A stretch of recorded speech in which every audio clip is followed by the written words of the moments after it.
Burak Yıldız. Biz bu arkadaşların başkanı olarak biz yer bulamıyoruz.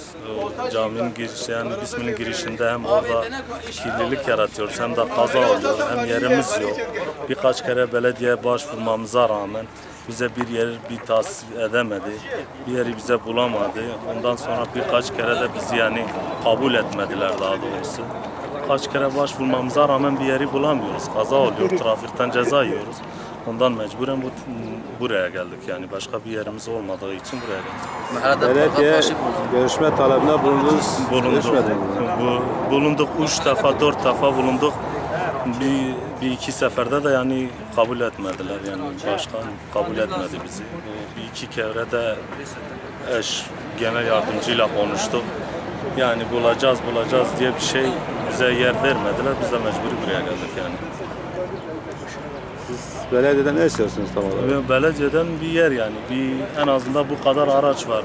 Bir yere sığmıyor, yani bir yer istiyoruz, yani başka bir şey istemiyoruz. Kaç tane araç var? En azından normalde ne kadar yoksa 40-50 tane var, rahat var.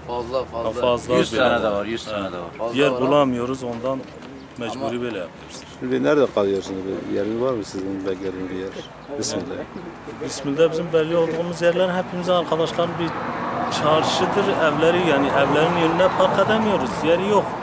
Mecburi bir yeri bulmamız lazım, yani buradan başka bir yer yok. Yapıyorsun, ceza kesiyorsun. Trafik de 2'de 1 bize ceza kesiyor. Uygun yer değil. En uygun yer, yani bizim istediğimiz bir en az da bir yol kenarı olsun. Bir yani giden müteahhitler bizi görsün. En az da yol kenarı olsun, yani normal bir yer olsun yeterdir bize. Milletin mirası.